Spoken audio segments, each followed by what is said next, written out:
Avec un sujet effectivement qui inquiète beaucoup, oui. Les cas d'intoxication alimentaire sévère d'enfants dans le département de l'Aisne. La semaine dernière, une jeune fille de 12 ans est décédée. Ces cas sont liés à la bactérie E. coli. C'est ce qu'a annoncé le ministre de la Santé Yannick Neuder. Depuis le 12 juin, 18 enfants ont contracté la bactérie. 8 encore sont hospitalisés à Lille, Saint-Quentin, Reims et Amiens et 6 sont sous dialyse. Donc les autorités ont déployé plus de 30 enquêteurs pour remonter la chaîne de consommation. Il s'agit probablement d'une infection alimentaire sur de la viande à l'origine. On est d'accord ?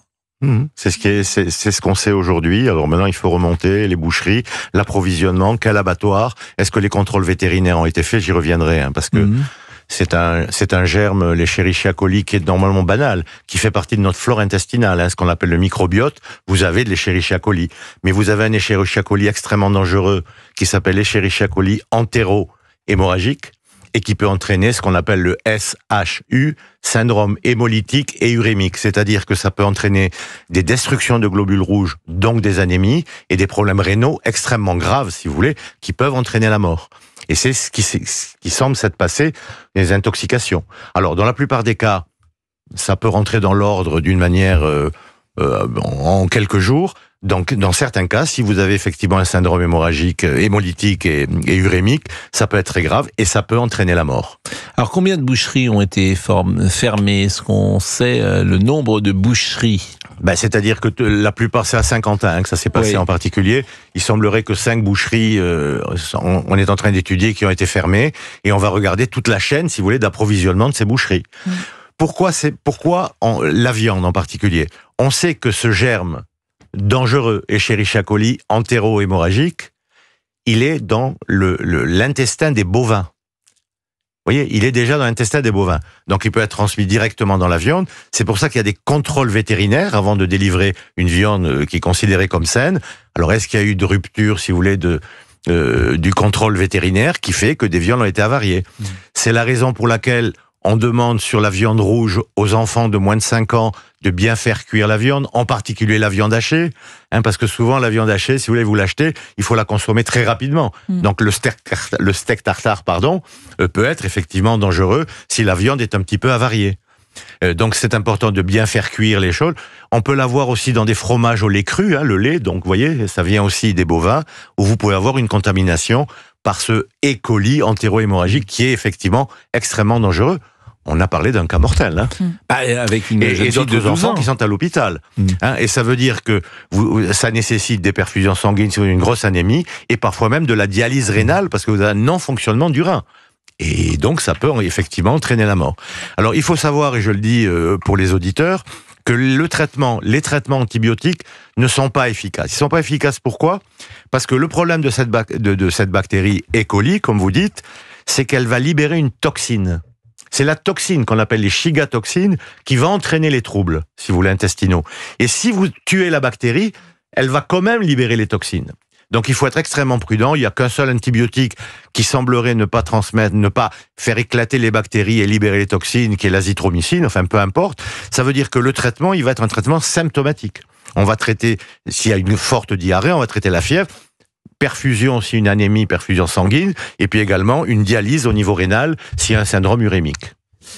Pourquoi on trouve pas la cause ? Ça fait maintenant 8 jours, 10 jours, j'ai lu il y a 30 enquêteurs. Qu'est-ce qui fait qu'on a du mal à identifier la cause ? Il faut effectivement regarder, c'est une véritable enquête que vous allez faire. Mais oui, mais là, j'imagine que vous analysez en ce moment toutes les viandes de toutes les boucheries. J'imagine que ça se passe comme ça. Normalement, si vous voulez, le contrôle vétérinaire au départ de l'abattoir, si vous voulez, il doit contrôler effectivement la qualité de la viande, et ils font effectivement un certain nombre de sondages sur différents morceaux de la carcasse, du bœuf, du mouton, mais c'est en partie le plus souvent c'est le bœuf, pour voir s'il y a effectivement cette bactérie.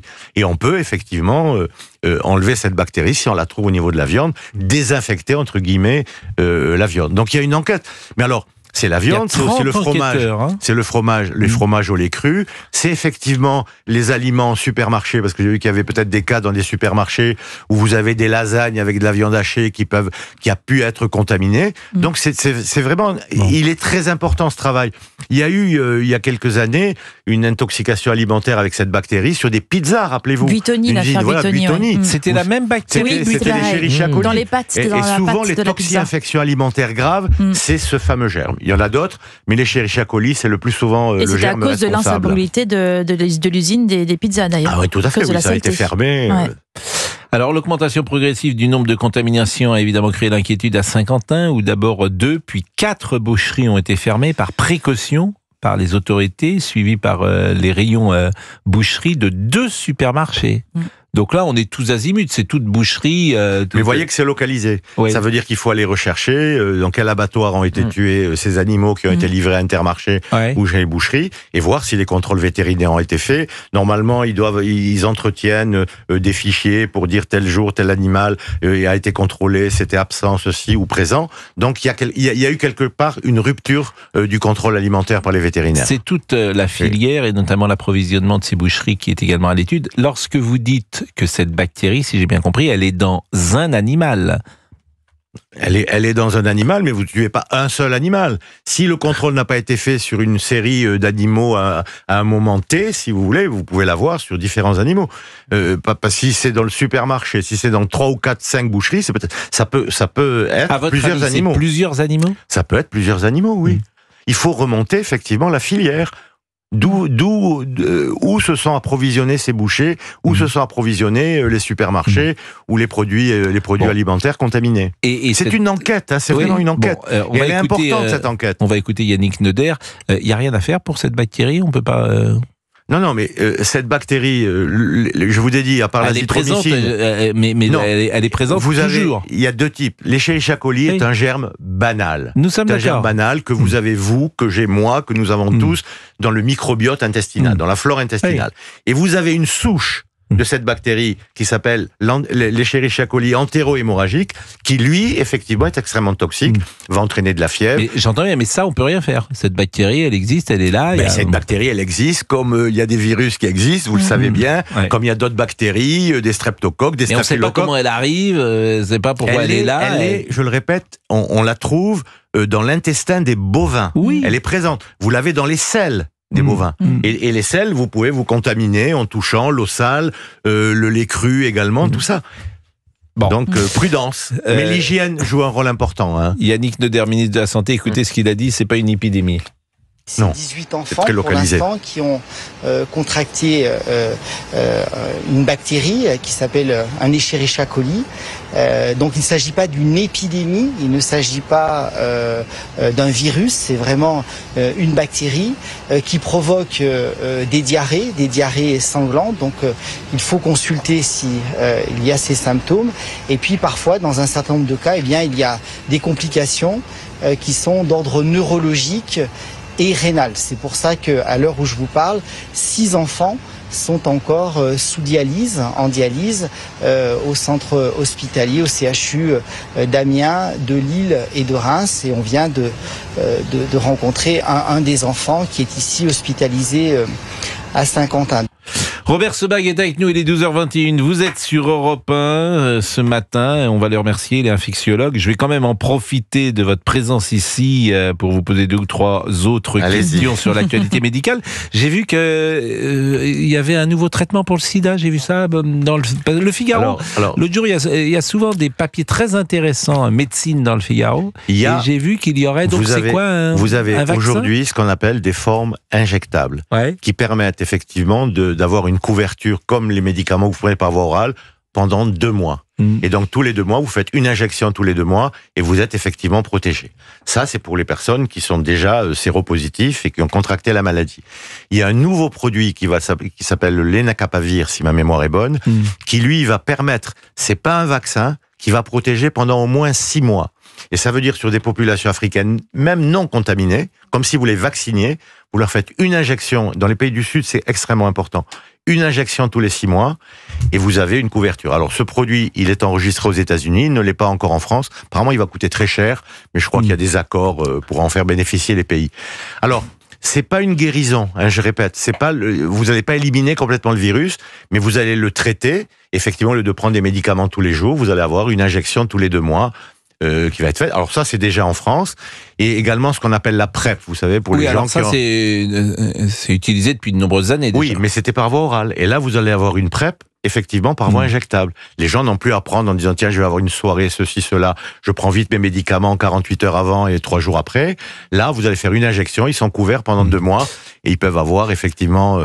Alors, la seule chose, il faut être extrêmement prudent parce qu'à partir du moment où vous dites, vous n'attraperez pas le sida, vous êtes protégé, pas de préservatif, et donc effectivement on n'attrape pas le sida, mais on voit une augmentation massive des infections sexuellement transmissibles. Moi j'ai vu beaucoup de cas de syphilis que je n'avais pas vu depuis mes études de médecine, d'internat, etc. On voit des syphilis régulièrement dans le service. Mais c'est extraordinaire parce que vous avez connu, si j'ose dire, l'aventure du sida au début, et lorsqu'on était séropositif, c'était quasiment une condamnation à mort. Et là, si j'ai bien compris, vous venez de nous dire que lorsqu'on est séropositif, on peut recevoir tous les 15 jours simplement, il n'y a même plus de traitement quotidien ou de pilule quotidienne. Vous avez un traitement oral, c'est aujourd'hui un comprimé par jour. On était parti avec 25, très peu d'effets secondaires. Très peu d'effets secondaires. Et vous avez maintenant un traitement injectable. Il y a des gens qui peuvent oublier, si vous voulez. On vous fait une piqûre, une injection tous les 2 mois et vous prenez pas de médicaments. Aucun effet secondaire. Quasiment pas, non. Le pronostic a complètement changé. C'est-à-dire qu'on ne meurt plus du sida aujourd'hui. On ne développe plus la maladie. Pardon. Le sida n'étant plus synonyme de mort aujourd'hui, on est entre 5000 à 7000 nouveaux cas par an. Parce que moi, je vois des jeunes qui arrivent, on les détecte séropositifs, je dis, mais comment, pas de préservatif? Oh ben écoutez, non, c'est pas grave, je ferai l'injection, ou je prendrai un comprimé par jour, c'est comme les diabétiques, moi, manger des bonbons avec le papier, ça m'intéresse pas, je veux pas me protéger, je prendrai les médicaments. Aucun ne prend, c'est sidérant, parce que dans ma génération, je peux vous dire que quand tu avais 25 ans, que tu faisais un test... Parce que c'était mortel, ça ne l'est plus aujourd'hui. Et ils prennent ça avec cette légèreté-là. Mais beaucoup, oui, c'est ce qui est... Voilà. C'est pas normal, si vous voulez, je parle pas des pays en voie de développement, c'est pas normal que dans notre pays, nous ayons tous les ans entre 5000 et 7000 nouveaux cas de sida détectés. Et la plupart du temps chez des jeunes. Bah écoutez, merci Robert Sebag, c'est toujours un plaisir de vous avoir. J'allais dire, vous nous avez manqué, mais c'est vrai que vous étiez très présent. Voir, vous étiez très présent pendant la période de Covid. Et il est classe, Monsieur Sebag. C'est vrai, il est tout le temps classe. Mais et puis il est sympathique. Ce qui est tout le temps le cas, bien sûr, chez les médecins, mais certains plus que d'autres, si tu veux, parce que il est pédago. Il comprend qu'on comprend pas, donc il est gentil avec nous. On n'a pas fait des études de médecine, on sait pas.